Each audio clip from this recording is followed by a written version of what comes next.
तो आज देखिए हम लोग क्या पढ़ रहे हैं, प्रोटेम स्पीकर। अभी चर्चा का विषय है पिछले 2 दिनों से, यानी कल से और आज के बीच में प्रोटेम स्पीकर किशनगंज के साथ साथ पूरे देश में एक चर्चा का विषय बना हुआ है। ये चर्चा का विषय क्यों बना हुआ है?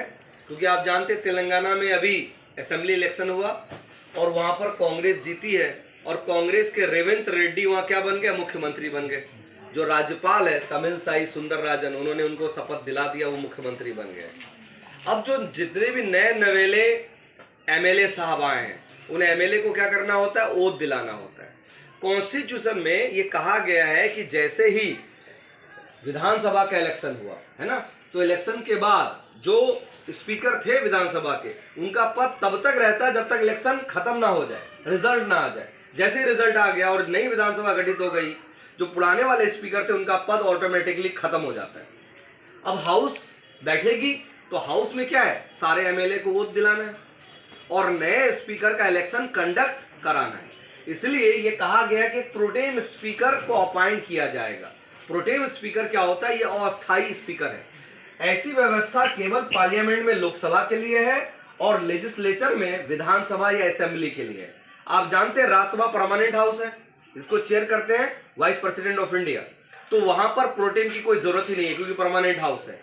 सेम है जैसे इंडिया के 6 स्टेट में काउंसिल है, जिसको हम लोग विधान परिषद बोलते हैं, जहां एमएलसी बैठते हैं, वहां पर भी प्रोटेम की कोई जरूरत नहीं क्योंकि परमानेंट हाउस है। लेकिन टेम्पोररी हाउस है लोकसभा एंड राज्यों में विधानसभा, जहां एमएलए साहब बैठते हैं। तो लोकसभा में भी हर 5 साल के इलेक्शन के बाद एक प्रोटेम स्पीकर आएगा, मुश्किल से 1 से 2 दिन के लिए। सेम है हर स्टेट में एक प्रोटेम स्पीकर आएगा। बट अभी विवाद क्यों बना हुआ है? तो आप जानते हैं हैदराबाद में 2 विधायक हैं, 2 बहुत सेंसेशन विधायक हमेशा विवादों में रहते हैं।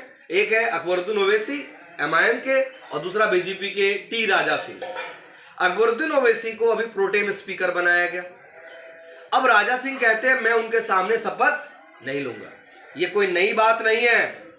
अकबरुद्दीन ओवैसी 2018 में भी प्रोटेम स्पीकर बने थे और राजा सिंह ने तब भी शपथ नहीं लिया था। ऐसी कोई बात नहीं है कि राजा सिंह एमएलए नहीं रहेंगे, एकदम एमएलए रहेंगे। वो आज शपथ नहीं लेंगे, लेकिन जैसे ही नया अध्यक्ष स्पीकर मिल जाएगा विधानसभा को, राजा सिंह मंडे जाकर उनके सामने शपथ ले लेंगे, कोई प्रॉब्लम नहीं उसमें। लेकिन ये एक लड़ाई हो गई है विचारधारा की, ओवैसी की पार्टी एमआईएम और बीजेपी के टी राजा सिंह के बीच में। हम लोग को उस पॉलिटिकल विवाद में नहीं जाना है। एक जो हाई तौबा मचाया जा रहा है कि अकबरुद्दीन ओवैसी को प्रोटेम स्पीकर बनाया गया। संसदीय शासन प्रणाली में ये नॉर्मल बात है। ये पद परमानेंट स्पीकर का नहीं है और ना ही डायरेक्टली इसके बारे में कॉन्स्टिट्यूशन में कोई आर्टिकल है। पार्लियामेंट के प्रोसीडिंग में, विधानसभा के प्रोसीडिंग में इसका मेंशन किया गया है। पार्लियामेंट में आर्टिकल 95(1) में और असेंबली में आर्टिकल 181 में इसका मेंशन किया गया है। आप ये समझिए प्रोटेम किसको बनाया जाता है? प्रोटेम स्पीकर को स्टेट में गवर्नर राज्यपाल अपॉइंट करते हैं और उनको शपथ भी राज्यपाल ही दिलाते हैं उस विधायक को जो प्रोटेम बनेगा। उसी तरह पार्लियामेंट में, लोकसभा में, जो 17वीं लोकसभा में चौधरी वीरेंद्र सिंह को प्रोटेम स्पीकर बनाया गया, उनको भी राष्ट्रपति शपथ दिलाएंगे और ये प्रोटेम स्पीकर वही होगा जो सीनियर मोस्ट होगा। सीनियर मोस्ट एज में नहीं, वो कितनी बार से इलेक्शन जीत कर आ रहा है, इसमें सीनियरिटी देखी जाती है। तेलंगाना विधानसभा में 4 ऐसे विधायक हैं, 4 नहीं सॉरी 5, जो 6 बार से एमएलए बन रहे हैं।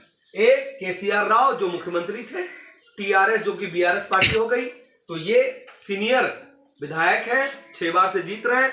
इनको भी बनाया जा सकता था, मुख्यमंत्री रह चुके हैं, पूर्व मुख्यमंत्री, इनको भी हम लोग बना सकते थे प्रोटेम, बट ये बीमार है, हॉस्पिटल में है, इनको नहीं बनाया गया।